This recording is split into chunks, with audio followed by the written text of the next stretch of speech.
शक्ति, मां शक्ति, मां शक्ति।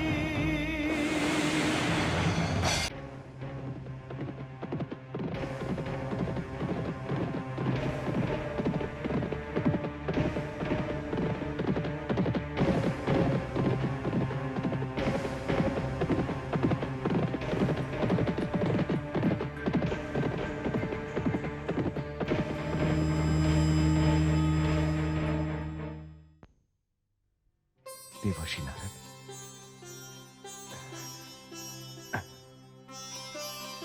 देवर्षि नारद, प्रणाम। आयुष्मान भव। देवर्षि, कदाचित आपको स्मरण होगा कि आपके परामर्श पर मेरे पिताश्री महाराज सगर ने अश्वमेध यज्ञ का आयोजन किया था। हाँ, मुझे स्मरण है, और इस बात का भी कि तुमने उसका विरोध किया था। हाँ देवर्षि, क्योंकि मैं भयभीत था अपने 60,000 भाइयों के आचरण से। किंतु देवर्षि, एक समस्या उत्पन्न हुई है। कैसी समस्या? देवर्षि, ना तो अश्वमेध का अश्व वापस आया और ना ही मेरे भाई। पता नहीं वे सबके सब कहां चले गए।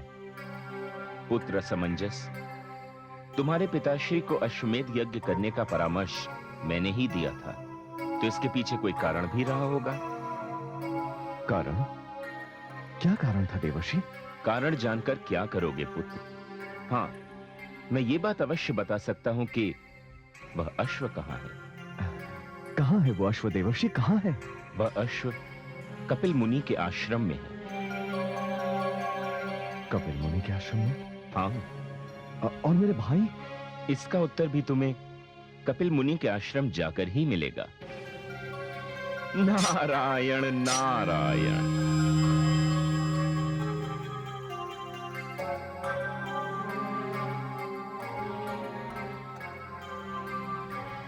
कपिल मुनि का आश्रम।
हे मुनिवर, मेरा प्रणाम स्वीकार करें।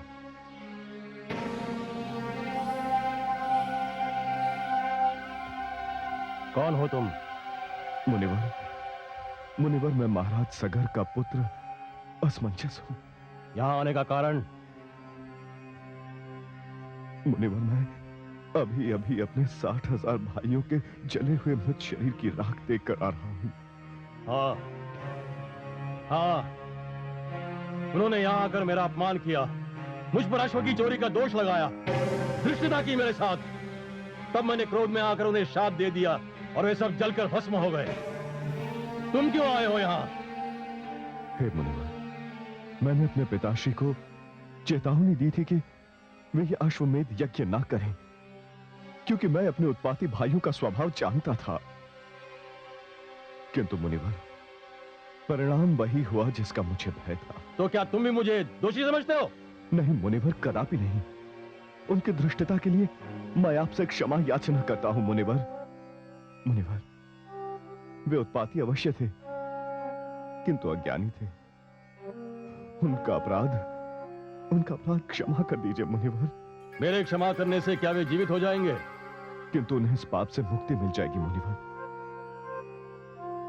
उन्हें क्षमा कर दीजिए।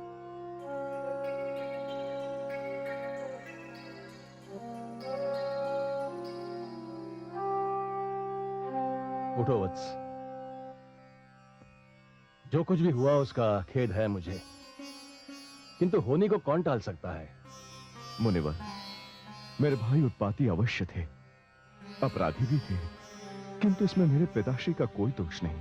हाँ वत्स, यह सत्य है, इसमें तुम्हारे पिता का कोई दोष नहीं। वत्स, ये अश्व ले जाओ और यज्ञ संपूर्ण करो, किंतु तुम्हारे 60,000 भाइयों के जले हुए शवों की राख को बहाने का प्रबंध तो करना ही पड़ेगा ना। मुनिवर, ये कैसे संभव होगा?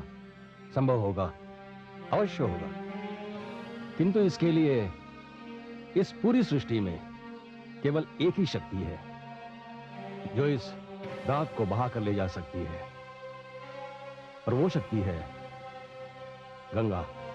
गंगा? हाँ, गंगा।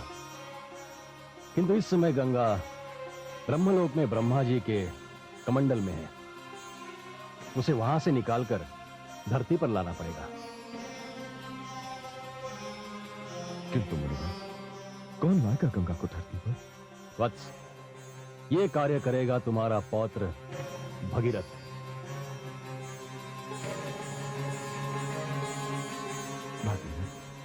हाँ वत्स, भगीरथ की तपस्या से देवलोक से गंगा धरती पर आएगी और इस राख को बहा देगी, उन्हें मोक्ष प्रदान करेगी। हाँ मुनिवर, हाँ, कोई भागीरथ ही होगा जो गंगा को धरती पर लाएगा। नारायण नारायण। माते, अपने पुत्र को दर्शन दीजिए।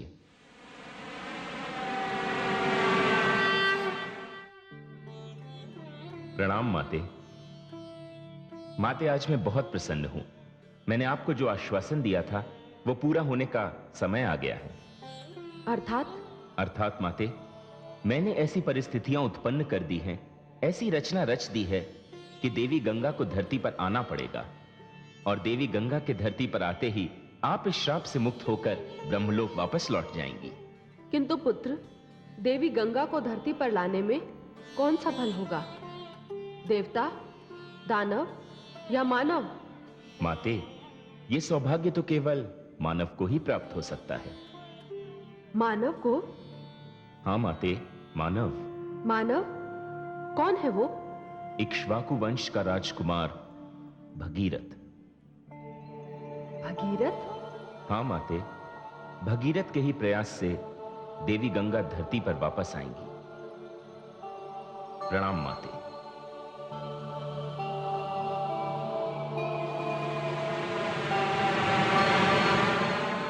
नारायण नारायण।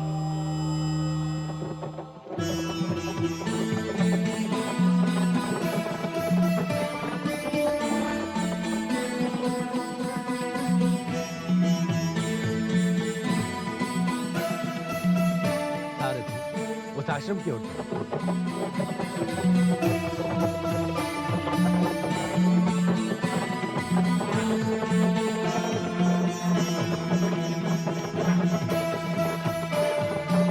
चलो।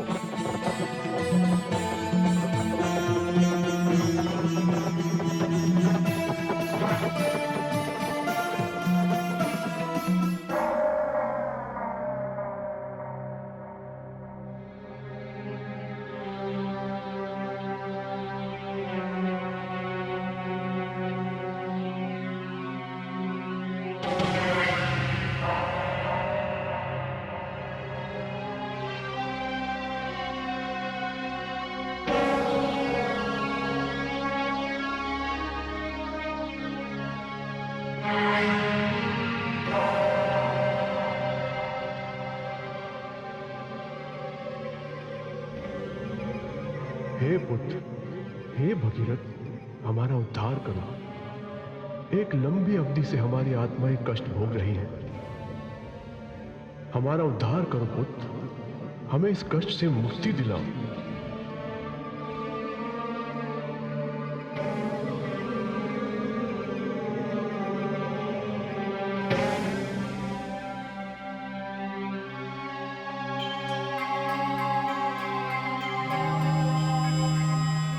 नारायण नारायण। देवर्षि, प्रणाम देवर्षि। आयुष्मान भव।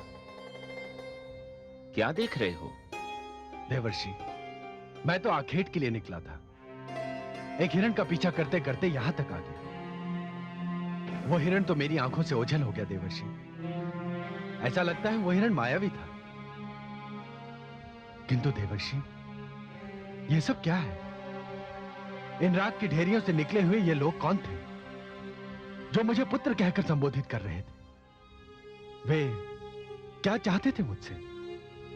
महाराज भगीरथ, इन रात की ढेरियों से निकली हुई ये आपके पितरों की आत्माएं थीं। मेरे पितरों की आत्माएं? हाँ महाराज, आपके पितरों की आत्माएं। किंतु देवर्षि, ये राख की ढेरियां, ऐसा प्रतीत होता है कि यहां कोई भयानक अग्निकांड हुआ हो।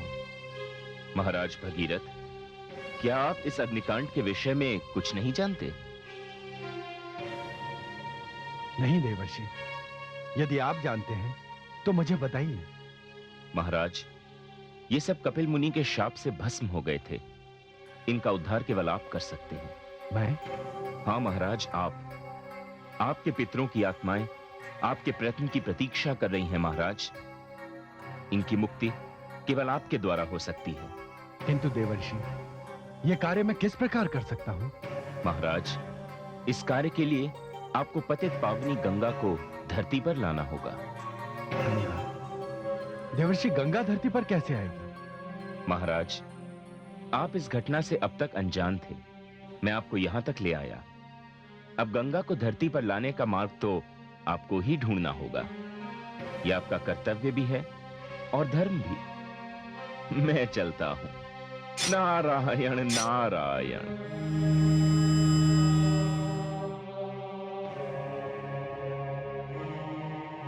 हे पितरों,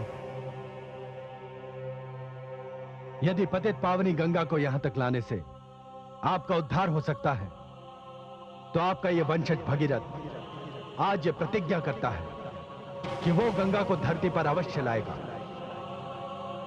मुझे आज्ञा दीजिए, मैं गंगा की खोज में जा रहा हूं।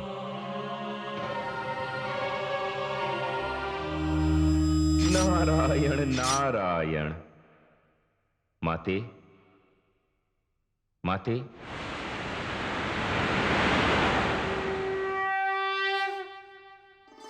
प्रणाम माते।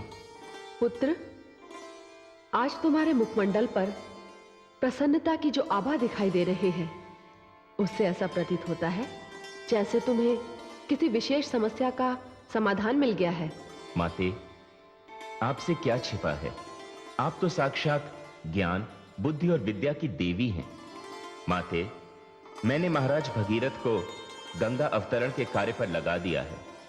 बहुत शीघ्र देवी गंगा धरती पर उतर जाएंगी और उसके बाद आप पुनः ब्रह्मलोक से ज्ञान और कला का प्रसाद सारी सृष्टि को बांटना आरंभ कर देंगी। पुत्र नारद, हमारे निजी संबंधों से अधिक चिंता तुम्हें जगत कल्याण की रही है, इसीलिए तो तुम देवर्षि कहलाते हो। पुत्र, तुम्हारा कल्याण हो। मैं गंगा के धरती पर उतरने की प्रतीक्षा करूंगी एवं सागर के पुत्रों के उद्धार के पश्चात तीर्थों के राजा प्रयाग में गंगा से मिलूंगी। प्रणाम माते।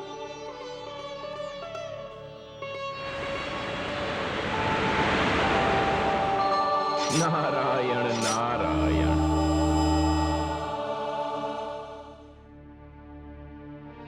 माते,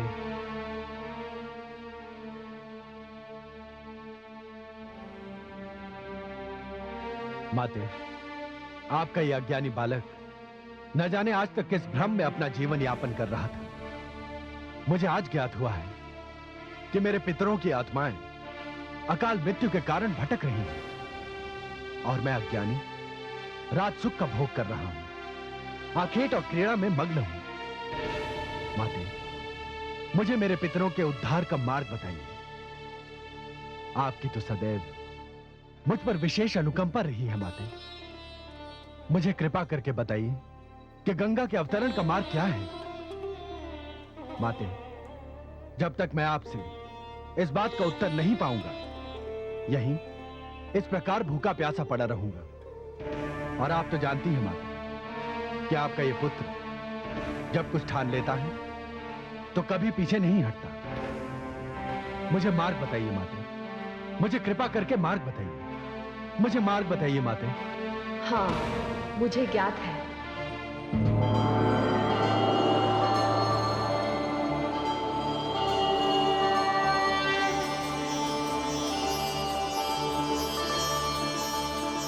पुत्र भगीरथ, जब संतान अन्न जल त्यागने की धमकी देती है तो माता को चिंता होने लगती है। मैं आपका आभारी हूं माते। जब मेरे कथन मात्र से आपको इतनी चिंता हो गई, तब तो मैं समझता हूं कि मेरा कल्याण हो गया। मुझे मार्ग बताइए माते। पुत्र भगीरथ, इसके लिए तुम्हें कैलाश जाना होगा। वहां देवी पार्वती से विनती करनी होगी। गंगा इस समय ब्रह्मलोक में है और उन्होंने ब्रह्मा जी के कमंडल में आश्रय ले रखा है। गंगा ब्रह्मलोक छोड़ने पर सहमत हो जाएं, यह कार्य केवल महादेवी पार्वती द्वारा ही संभव है, क्योंकि वे दोनों बहनें हैं। धन्यवाद माते। मैं जाऊंगा, मैं कैलाश अवश्य जाऊंगा।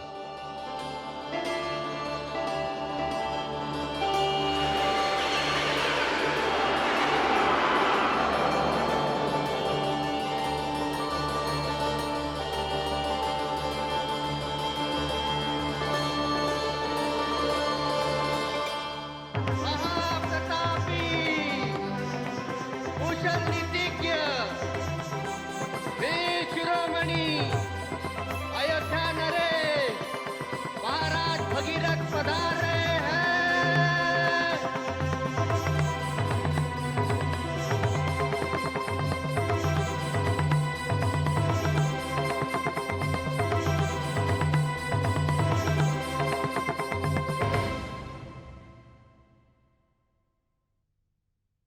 महाराज की जय हो।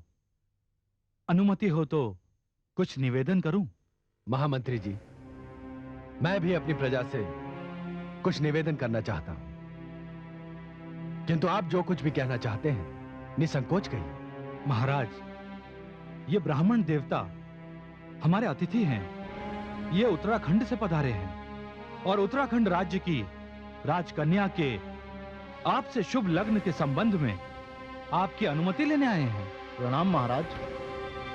हे ब्राह्मण देवता, मुझे खेद है, इस समय मैं आपको अपनी सहमति प्रदान नहीं कर सकता। क्यों महाराज, क्या हमारी राजकन्या आपके योग्य नहीं है या हमारे महाराज? नहीं ब्राह्मण देवता, आपकी राजकन्या सभी दृष्टियों और हर प्रकार से हमारे योग्य है, किंतु हमारी नियति हमारे साथ नहीं। इस समय मेरी प्राथमिकता कुछ और है। कदाचित आप सब जानते हैं कि मेरे महान पूर्वज महाराज सगर के पुत्रों की अकाल मृत्यु हुई थी। उनकी अकाल मृत्यु हुई, अब मेरी प्राथमिकता है और इस विशेष कार्य को पूर्ण करने के लिए मैंने वैराग्य लेने का निर्णय ले लिया है।